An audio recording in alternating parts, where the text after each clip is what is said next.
Imagine a young woman sitting alone on a weathered bench in Battery Park, her eyes fixed on the dark waters of the Hudson River. The city hums around her, a symphony of car horns and distant voices, but she is still, lost in a world of her own. Her name is Madeline Hayes, 21 years old, a survivor of betrayal so deep it carved itself into her bones. This is a story of love, twisted by pain, of revenge born from broken trust, and of a heart caught between freedom and chains. Welcome to New York, a city where dreams rise like skyscrapers and secrets fester in the shadows. For Madeline, it's not just a city, it's a battlefield. 3 years ago, Madeline walked out of Stormhaven Penitentiary, a place that chews up hope and spits out despair. She wasn't a criminal, not in the way you might think. She was a pawn, a sacrifice made by the people she once called family. Now she's back, and the fire in her chest isn't just anger, it's a promise to make them pay. But this isn't only about revenge, it's about love, the kind that saves you one moment and traps you the next. What would you do if the ones you trusted most turned their backs on you? Could you forgive them, let the wounds heal and move on? Or would you tear it all down, piece by piece, until nothing's left but ashes? New York is a place of contrasts. On one side, you've got the glittering lights of Manhattan, where the rich sip champagne and trade smiles like currency. On the other, you've got places like Stormhaven, a prison so brutal it's whispered about in hushed tones. Madeline knows both worlds. She's lived the lie of a perfect life and survived the truth of a broken one. She was 18 when they took everything from her, when the people she loved traded her freedom for their own. 3 years later, she's not the same girl they threw away. Her hands tremble, not with fear but with purpose. Her eyes, once soft and trusting, now burn with something darker. This story begins where most would end, with a girl stepping out of hell and into a city that doesn't care. Battery Park isn't where she grew up, but it's where she landed after clawing her way back to life. The river stretches out before her, cold and endless, a mirror to the emptiness she feels. She doesn't cry anymore. Tears are for the girl she used to be, the one who believed in family, in love, in second chances. That girl is gone. In her place stands Madeline Hayes, a name that means nothing to most, but soon it'll mean everything to the ones who wronged her. So here's the question that lingers in the air, heavy as the city smog. What happens when love and hate collide? Can a heart shattered by betrayal ever mend, or does it sharpen into a weapon? Madeline's journey isn't just about settling scores, it's about finding something worth holding on to, even if it comes with a price. In a world where power buys loyalty and money buries truth, she's got nothing left to lose. But maybe, just maybe, she'll find something to gain. As the sun dips below the horizon, casting long shadows across the park, Madeline stands. Her lips part, and she whispers to the wind, "This is only the beginning." And with that, she turns toward the city, ready to face whatever comes next. Madeline Hayes wasn't always the woman with fire in her eyes and scars on her soul. Once she was just a girl, a little dreamer growing up in a quiet corner of New Jersey, where the houses sat neatly in rows and the air smelled of freshly cut grass. She didn't have a family of her own, not by blood anyway. Born to a mother who vanished and a father she never knew, Madeline spent her earliest years in a crowded orphanage, clutching a tattered teddy bear and waiting for someone to choose her. That someone came when she was 5. Thomas Bennett and Margaret Bennett walked into her life like a promise, their smiles warm and their voices kind. They took her home, gave her a room with yellow walls, and told her she was theirs. For a while, she believed them. The Bennetts weren't just any family. Thomas owned a chain of luxury hotels across the East Coast, a man who shook hands with senators and smiled for the cameras. Margaret was the perfect wife, always dressed in pearls, hosting charity luncheons with a grace that made people whisper her name in awe. And then there was Isabel, their daughter, born the same year as Madeline but worlds apart. Isabel was the golden child, with her bright laugh and her closets full of dresses. Madeline didn't mind being second. She was grateful, happy to sit at the edges of their light, to call them family. Thomas taught her how to ride a bike. Margaret sang her lullabies on stormy nights. Isabel shared her crayons, even if she always kept the best colors for herself. It wasn't perfect, but it was enough. That illusion held until Madeline turned 18. By then, cracks had started to show. Isabel wasn't the sweet girl she'd once been. High school had turned her into someone reckless, someone who chased thrills and didn't care who got hurt. One night, it all came crashing down. Isabel went to a party, drank too much, and got behind the wheel. The car spun out on a rain-slicked road, slamming into a tree. The passenger, a boy from school, didn't make it. The Bennetts could have lost everything. Their precious daughter facing jail, their reputation ruined. But Thomas and Margaret had a plan. They always did.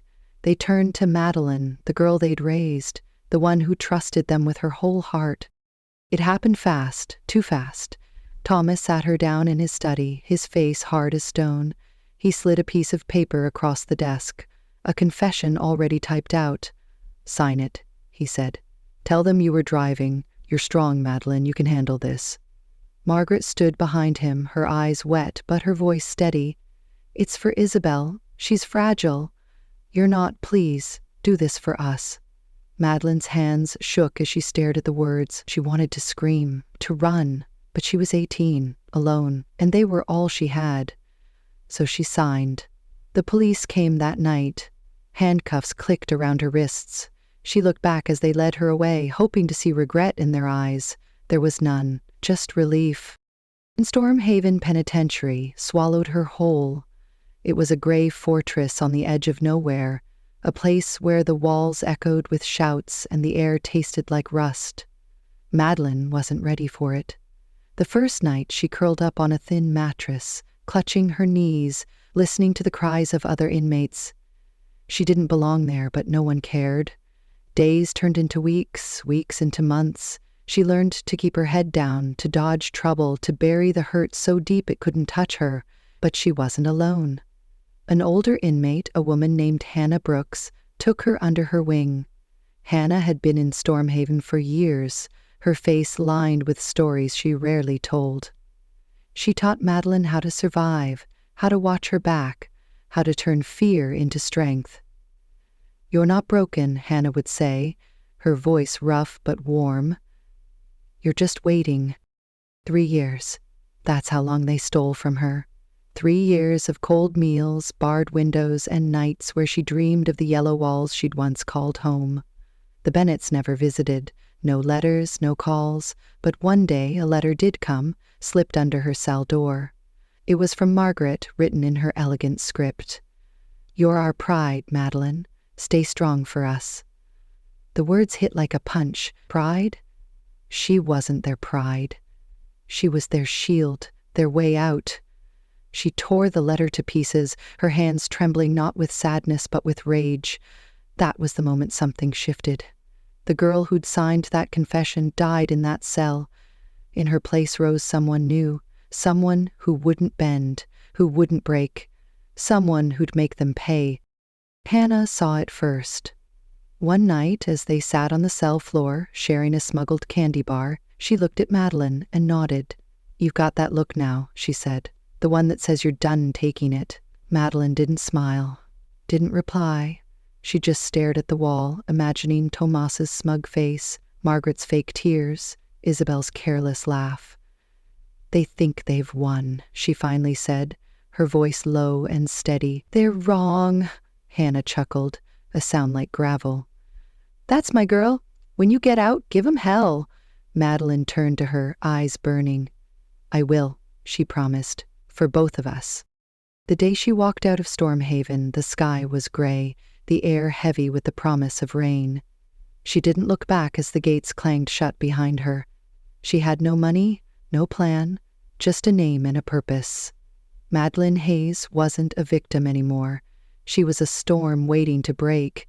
The Bennetts had built their empire on lies, and she'd tear it down brick by brick.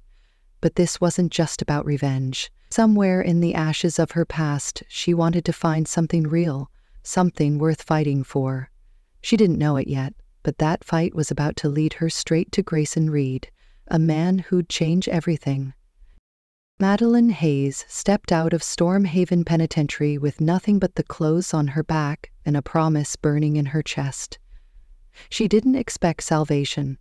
She didn't expect anyone, but fate has a way of twisting plans, and for Madeline, it came in the form of Grayson Reed. He wasn't a knight in shining armor. He was a storm dressed in a tailored suit, a man whose shadow stretched across New York like the skyscrapers he owned. At 25, Grayson was the youngest CEO of Reed Enterprises, a real estate empire that turned crumbling buildings into gold. To the world, he was untouchable, a name whispered in boardrooms and splashed across headlines.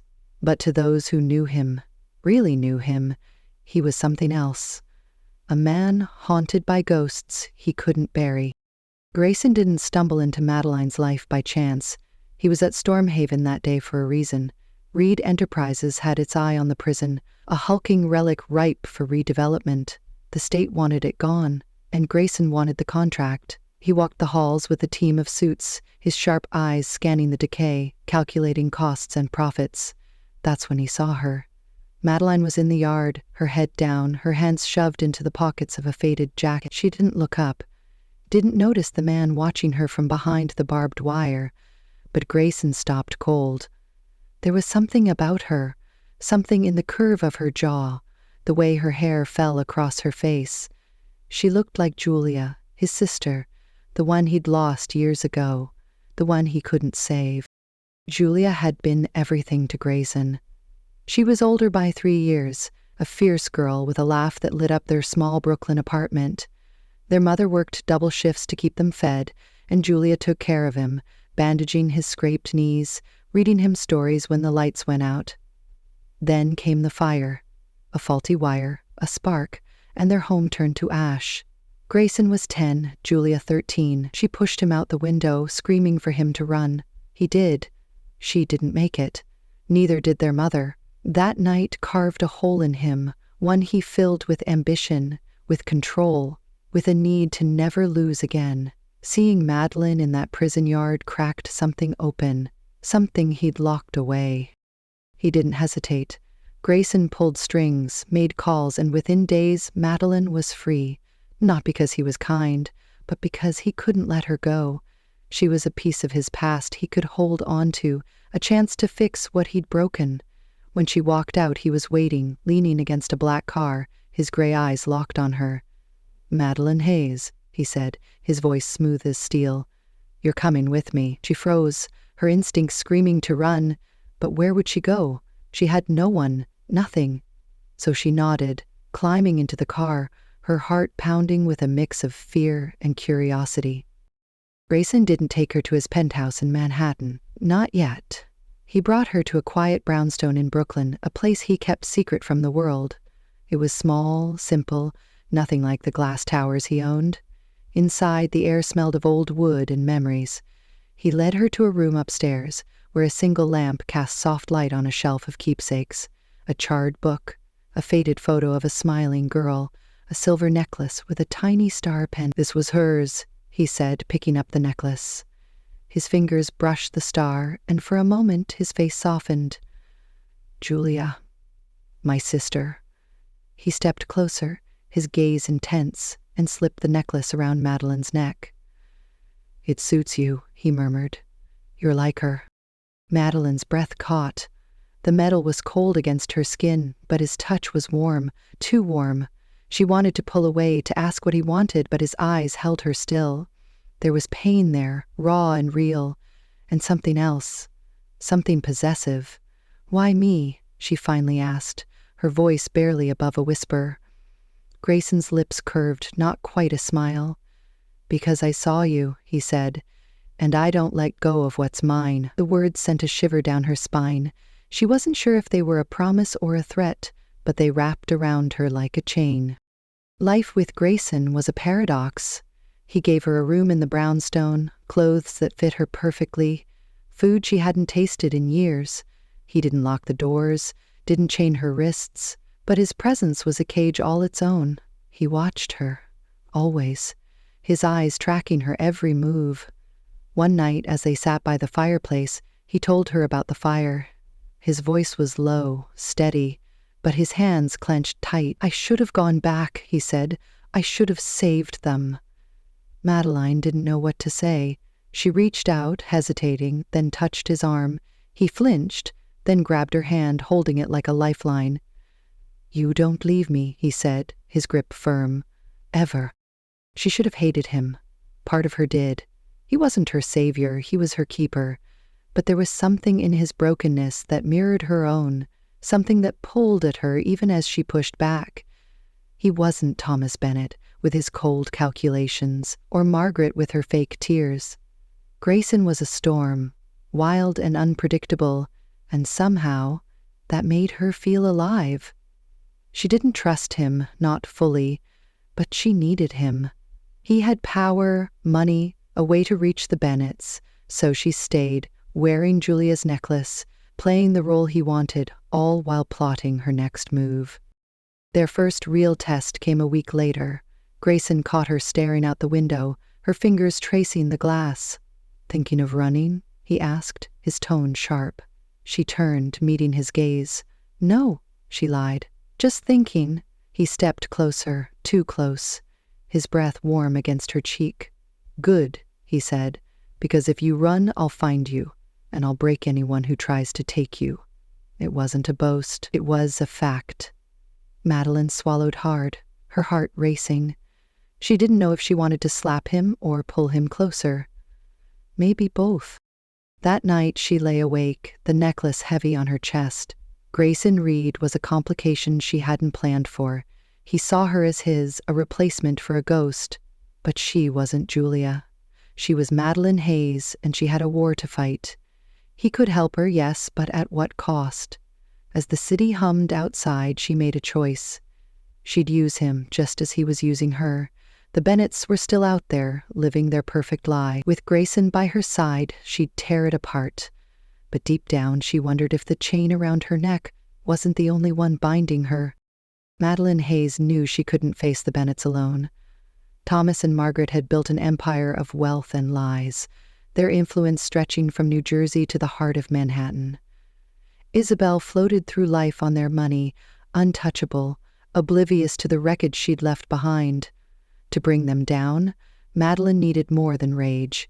She needed a mask, a weapon, and Grayson Reed was both. Living with him in the Brooklyn brownstone was like walking a tightrope. He gave her shelter, purpose, but his eyes never stopped watching, his voice never stopped warning. She didn't trust him, not completely, but she couldn't deny the pull between them, a thread of something raw and unspoken that kept her tethered. Her plan took shape in the quiet hours when Grayson slept and the city buzzed outside. She'd become someone new, someone they wouldn't see coming. Catherine Wells was born on a stolen laptop, her identity stitched together with fake credentials and a hacked email account.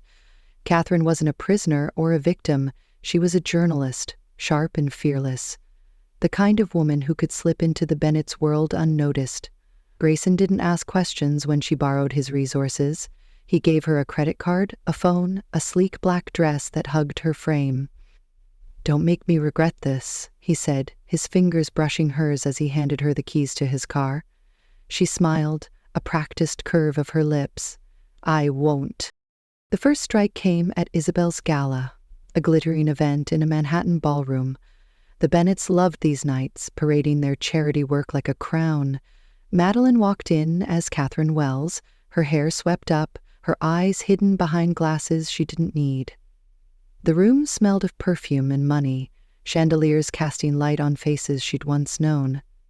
Isabel stood at the center, her dress red as blood, laughing with a glass of champagne in hand. Thomas mingled with investors, his handshake firm, his smile plastic. Margaret hovered near the stage, directing staff with a flick of her wrist. Madeline's stomach twisted, but she swallowed it down. This was her moment. She'd spent days digging, calling in favors from Hannah's old contacts. One of them, a bartender who'd worked Isabel's parties, had a recording. It was grainy but clear enough. Isabel's voice, slurred and careless, admitting she'd been behind the wheel that night. "They'll never pin it on me," she'd laughed. "Daddy's got it covered."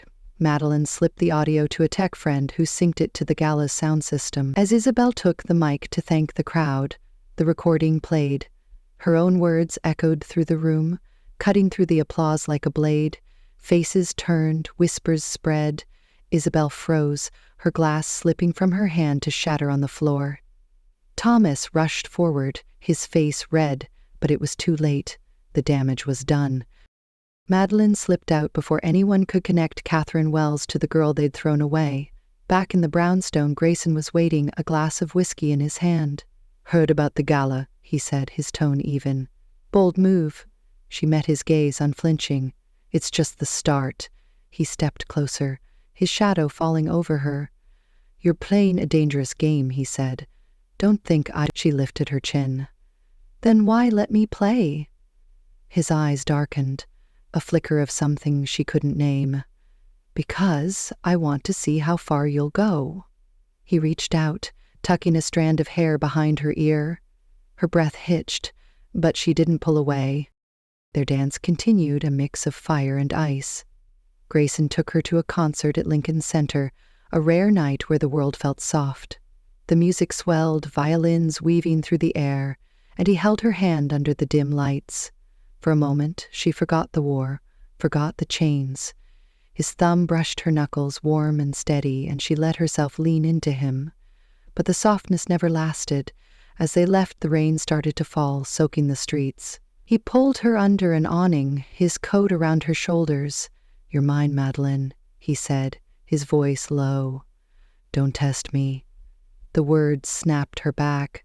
She pushed the coat off, stepping into the rain. "I'm not a thing you own," she shot back. He grabbed her wrist, pulling her close. "Run, and I'll find you," he said. "Always." She didn't run, not yet. She needed him, and he knew it. But his suspicion grew. He started asking questions, watching her late-night calls, her quiet moments at the laptop. One night he caught her uploading files, evidence she'd gathered on Thomas's shady deals. "What's this?" he demanded, his voice sharp. She turned, heart pounding. "Nothing you need to worry about." He stepped closer, towering over her. "You're lying," he said. "I don't like liars." She held his stare, her pulse racing. "Then don't ask questions you won't like the answers to." For a moment she thought he'd snap. Instead, he laughed, a low, dark sound. "You're something else," he said. "Keep your secrets, for now." The tension broke a few nights later. A storm rolled in, thunder shaking the brownstone. Madeline stood by the window, watching lightning split the sky. Grayson came up behind her, his hands on her shoulders. "You're restless," he said. She didn't turn. "I've got reasons." He spun her around, his face close to hers. "Tell me," he said. "What drives you?" She hesitated, then let it spill. "They took everything from me," she said, her voice breaking. "My life, my trust. I won't let them win." His grip tightened, then softened. He pulled her into his arms, rain drumming against the glass. "I get it," he murmured. "More than you know." She rested her head against his chest, feeling his heartbeat, steady and strong. For once, she didn't fight him. Grayson wasn't blind. He saw the pieces she hid, the war she waged, but he didn't stop her. Maybe he couldn't. Maybe he wanted to see her burn it all down, to prove she was as fierce as he believed. He gave her space, but never too much. One evening, he handed her an invitation, his eyes glinting.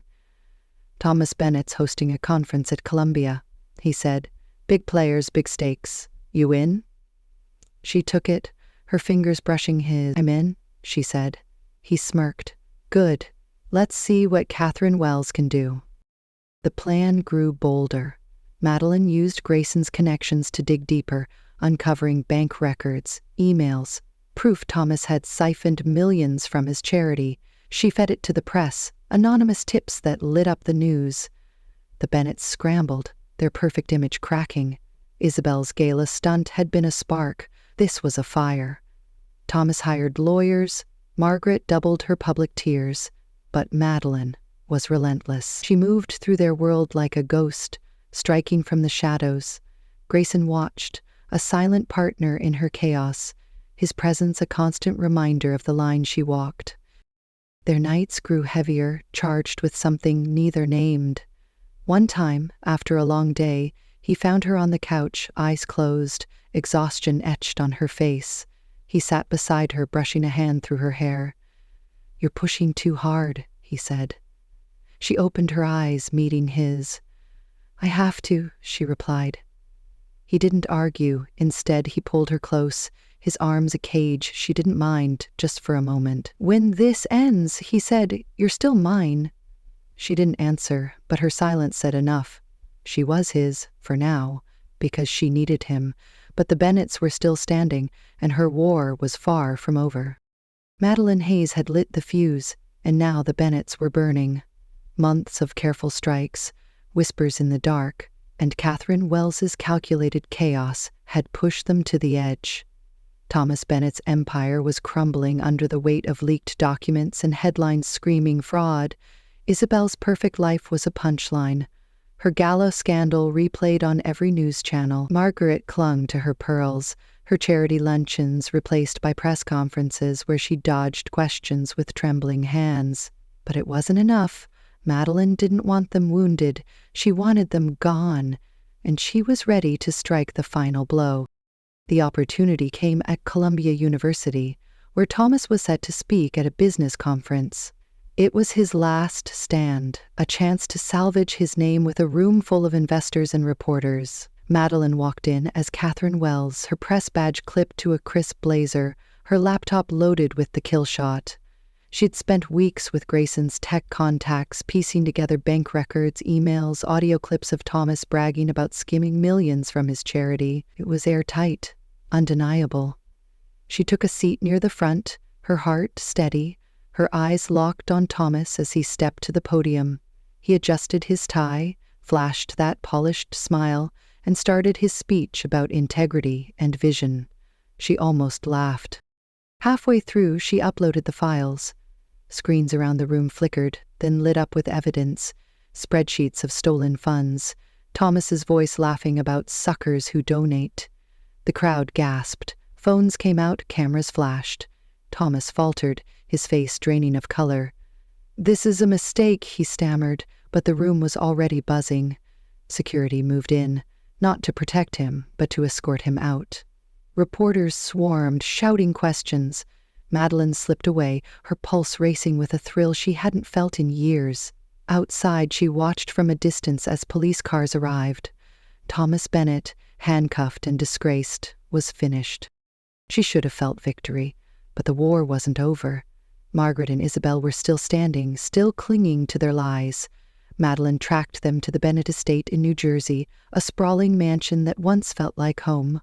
She didn't knock. She walked in, her boots echoing on the marble floor. Margaret was in the dining room, a bottle of wine in one hand, a glass in the other. Isabel sat across from her, scrolling her phone, oblivious. They looked up, startled, and for a moment no one spoke. Then Margaret's eyes narrowed. "Madeline," she said, her voice sharp. "What are you doing here?" Isabel smirked. "Come to gloat?" Madeline didn't flinch. "No," she said, "I came to end this." The concentration was a storm. Madeline laid it bare. The night of the crash, the confession they'd forced her to sign, the 3 years they'd stolen. Margaret tried to interrupt, her voice rising. "We did what we had to," she snapped. "Isabel couldn't handle prison. You could." Madeline stepped closer, her fists clenched. "You didn't give me a choice." Isabel rolled her eyes. "Get over it. You're out now, aren't you?" That was the spark. Madeline lunged, grabbing Isabel's phone and smashing it against the table. "You don't get to dismiss me," she said, her voice low and lethal. "Not anymore." Margaret moved fast, too fast. She poured a glass of wine, her hands shaking, and offered it to Madeline. "Let's talk," she said, her tone suddenly soft. "We can fix this." Madeline saw the glint in her eyes, the same one from years ago. She took the glass, sniffed it, and set it down. "Poison?" she asked, her voice cold. Margaret's face twisted. "You ruining us," she hissed. "You think I'd let you—" She grabbed the glass, downed it herself and laughed, a bitter, broken sound. "If I go, you don't win." Madeline watched, stunned, as Margaret's laughter turned to gasps. She collapsed, her body hitting the floor, the wine bottle rolling away. Isabel screamed, scrambling back, but Madeline didn't move. She'd wanted them to pay, but not like this. The chaos didn't end there. As Madeline stood over Margaret's body, the front door burst open. 2 men rushed in, faces masked, guns in hand. They weren't police, they were hired muscle, sent by Grayson's rivals, men who'd tracked her through his world. Before she could react, Hannah Brooks stepped in front of her. Hannah had been there all along, shadowing Madeline since her release, her quiet protector. "Get down!" Hannah shouted, shoving Madeline aside. A shot rang out, then another. Hannah fell, blood pooling beneath her, her eyes wide and still. The men fled, tires screeching outside. Madeline dropped to her knees, cradling Hannah's head. "No," she whispered, tears spilling. "Not you." Hannah's hand gripped hers, weak but firm. "You're my family," she rasped. "Make it worth it." Then she was gone. Madeline's world tilted. Hannah had been her rock, her tether in Stormhaven, the one who'd taught her to fight. Now she was dead because of this war, because of Grayson's enemies. Rage and grief collided, choking her. She stumbled outside, rain soaking her skin, and called Grayson. He answered on the first ring. "Where are you?" he demanded. "Home," she said, her voice hollow. "They're dead. Hannah's dead." He didn't ask questions. "Stay there," he said. "I'm coming." He found her an hour later, sitting on the mansion's steps, soaked and shaking. Margaret's body was still inside, Isabel gone, vanished into the night. Grayson knelt beside her, his coat around her shoulders. "What happened?" he asked. She told him, her words jagged. The poison, the gunman, Hannah's last breath. He listened, his face unreadable, then pulled her into his arms. "You're safe now," he said, his voice fierce. "No one touches you again." She clung to him, too broken to push back. For once, his strength didn't feel like a cage. It felt like a shield. They didn't stay. Grayson took her to a hospital in Manhattan, his hand never leaving hers. Doctors checked her for poison, for wounds, but she was fine physically. Inside, she was a wreck. Hannah's death replayed in her mind, a loop of guilt and loss. Grayson sat by her bed, his gray eyes locked on her. "I should have been there," he said, his voice rough. "I should have stopped it." She shook her head. "It's my fight," she said, "not yours." He leaned closer, his forehead touching hers. "It's ours now," he said. "I won't lose you too." The next day, word came. Isabel had turned herself in, cornered by the evidence Madeline had threatened to release. She'd confessed to the crash, to everything. Her plea a desperate bid to avoid worse. Thomas was in jail, his trial set. Margaret was gone, her death ruled a suicide. The Bennetts were finished, their empire ash. Madeline had won, but the cost was steep. Hannah's face haunted her, a reminder of what she'd lost to get here. Grayson stayed close, his presence a constant. "You did it," he said, his hand on her cheek. "It's over." She looked at him, her eyes wet. "Is it?" she asked. He didn't answer, but his grip tightened, a silent vow. She didn't know what came next. The war was done, but the scars remained. Grayson was her anchor, her captor, her something. She'd torn down the Bennetts, but Hannah's blood stained her hands. As she left the hospital, Grayson by her side, she felt the weight of it all. Victory tasted bitter, but his touch was warm. Maybe that was enough, for now. Madeline Hayes stood on the edge of a new life, the ashes of her old ones still clinging to her skin. The Bennetts were gone. Thomas rotted in a cell, his empire seized by the courts.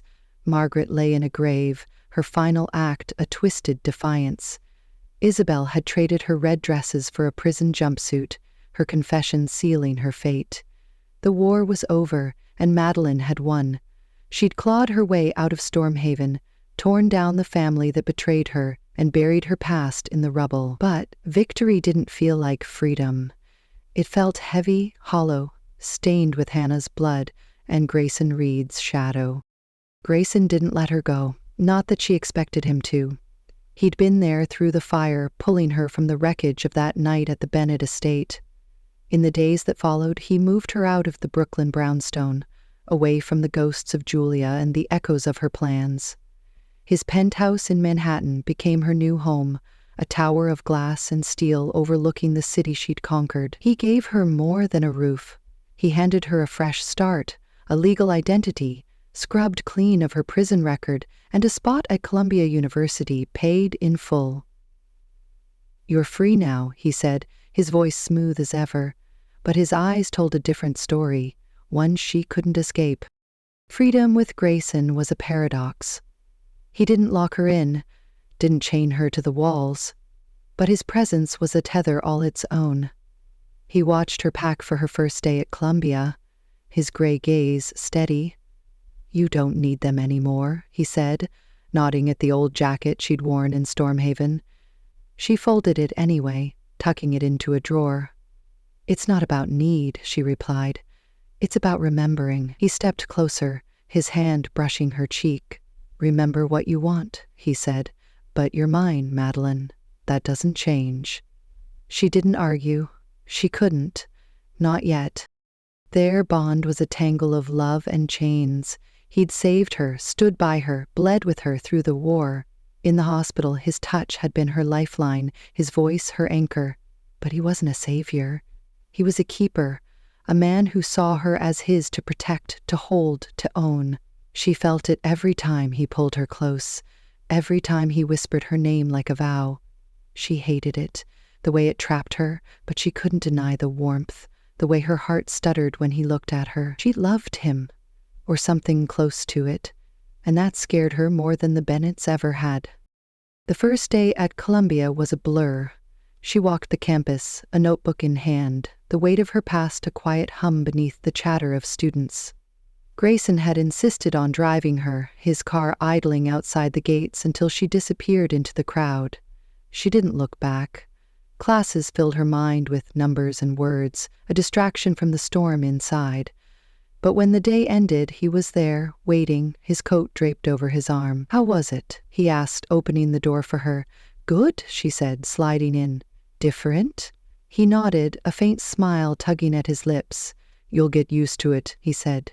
"You're stronger than you think." That night, he took her to the Brooklyn Bridge. The sun was sinking, painting the sky orange and gold, the city sprawling beneath them. They stood at the railing, the wind tugging at her hair. He slipped an arm around her waist, pulling her against him. "This is yours now," he said, gesturing to the skyline. "You fought for it." She leaned into him, the warmth of his body cutting through the chill. "I fought for me," she said softly. He turned her to face him, his hands framing her face. "And you've got me," he said. He kissed her forehead, a gentle press of lips that felt like a claim. She closed her eyes, letting it linger. But the quiet didn't last. Back in the penthouse, she stood by the window, the city lights, a sea of stars below.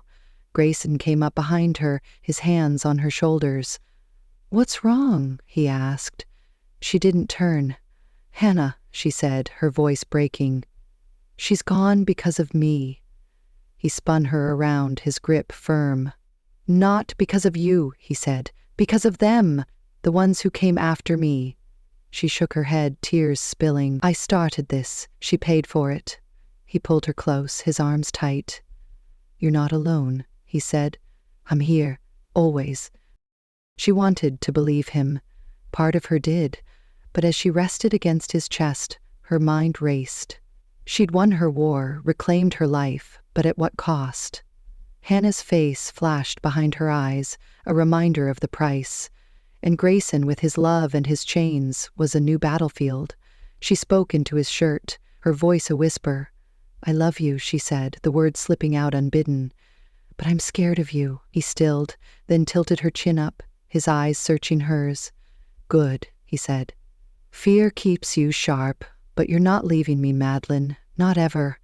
She didn't reply, her silence a confession of its own. The next evening they stood on the bridge again, the city alive beneath them. He held her hand, his thumb tracing her knuckles. She looked out at the horizon, the weight of his words sinking in. She was free in a way, but only as far as he allowed. Inside she fought a quiet battle. She loved him, yes, but she dreamed of wings, of a sky without bars. As the sun dipped low, she made a silent promise. One day, she'd find a way to fly, with him or without him. For now, she stayed, her hand in his, the future a question only time could answer. And so it ends, or perhaps begins. Madeline Hayes, a girl forged in fire, now stands between love and liberty. Grayson Reed, her captor and her heart, holds her tight. Will she break free, or will she build a home in his cage? The city watches, silent, as their story unfolds.